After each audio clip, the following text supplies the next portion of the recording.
Hey gang, welcome back to another video. So one of the things I love about our haunt is the addition of small elements that you may find in a real cemetery. It's a great way to introduce some texture and realism, and occasionally light, like these votive candle holders I saw at a recent cemetery trip in New England. So in this video, I'm going to show you how to make some for your own haunt, plus to keep it interesting, I'm going to do a high budget and low budget version. So let's get into it. Starting with the high budget version, I've 3D modeled and printed some parts including the base, cap, and insert pieces. I'll also need a 33.8 ounce water bottle with the labels removed, 3 7/32 by 12 inch brass tubes, and lastly, a 3 by 4 inch battery powered LED pillar candle. If you were doing multiples or wanted to wire it into a 12 volt system, this could be swapped for DIY LED candles. With that out of the way, let's get to measuring and trimming down these brass tubes into 7-inch segments. Once I've got everything marked, I'll use a small pipe cutter to trim them into their final sizes. I decided to go with brass because the color would be a good match, but brass is a soft metal and requires a bit more care when cutting it to prevent crimping, hence the pipe cutter. This pipe cutter works by using a small sharpened disc that presses against the pipe and scores it as you rotate the pipe or the cutter. This step gets repeated, turning the dial to move the disc closer to the pipe until you've cut all the way through. Then I just have to repeat this for the third piece and can move on to the next part of the build. I'll do a quick test fit to make sure everything fits together, and then I can move on to the second version of this prop.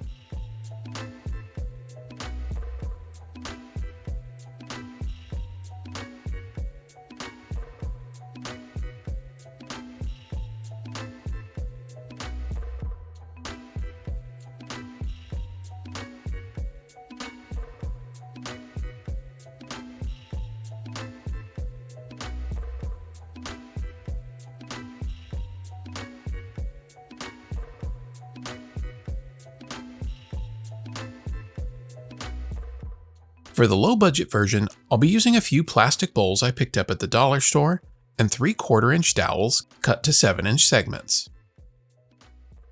I'll start by marking off 3 points inside of the bowl to act as a guide for placement of the dowels.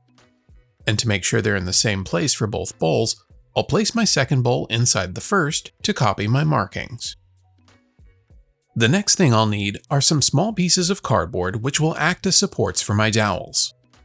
These will get glued into the bowls, and once they're set, I'll take my first bowl and one of the dowels and we'll start gluing the dowels into position. In hindsight, this wasn't the best approach to this glue up, since holding them in place while the glue cooled wasn't the best use of my time, but also because I realized later in the build that I needed to add a couple of foam rings to help tidy everything up, and they could have helped to hold the dowels in position better than I did. Oh well, live and learn.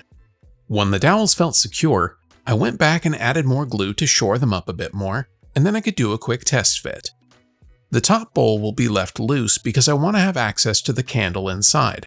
So now that it's all assembled, I can give everything a coat of primer and set it aside to dry and move on to prepping the bottles. I found this 33.8 ounce water bottle that was similar in diameter to an actual votive candle, but needed the base and neck removed. So I grabbed my razor blade and carefully started cutting. I wasn't looking for an exact cut, since I found it was easier to do that with a pair of scissors. And once the unnecessary sections were removed, I could do the final trimming and set them aside for later.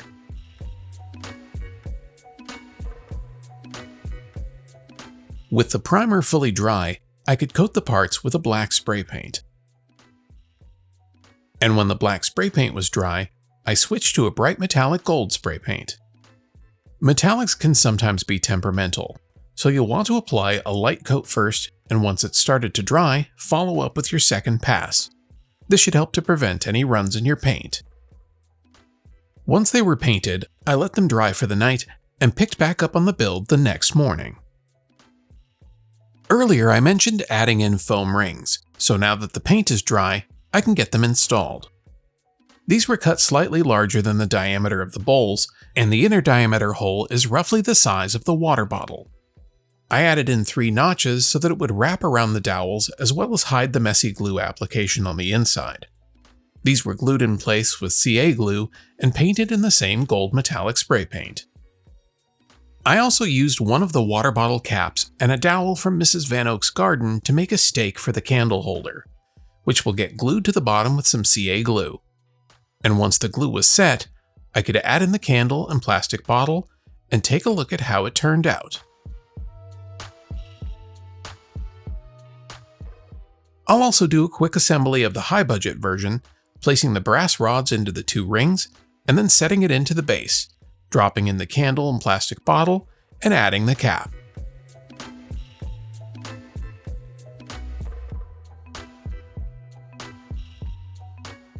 I used the other half of the dowel from Mrs. Van Oak's garden to create a stake for this candle holder, and that will get installed into the hole in the base.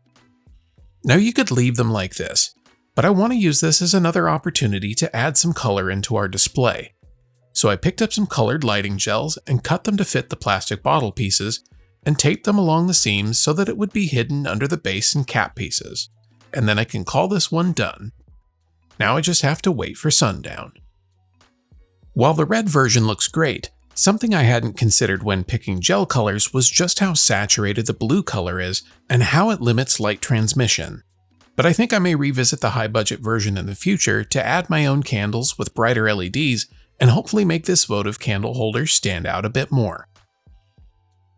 Now hopefully this build helped to give you some ideas for unique additions to your haunt, whether they be high budget, low budget, or somewhere in between.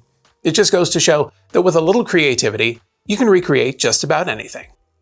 Well, that's going to do it for this one. Be sure to like and subscribe if you haven't already, but most importantly, go make something.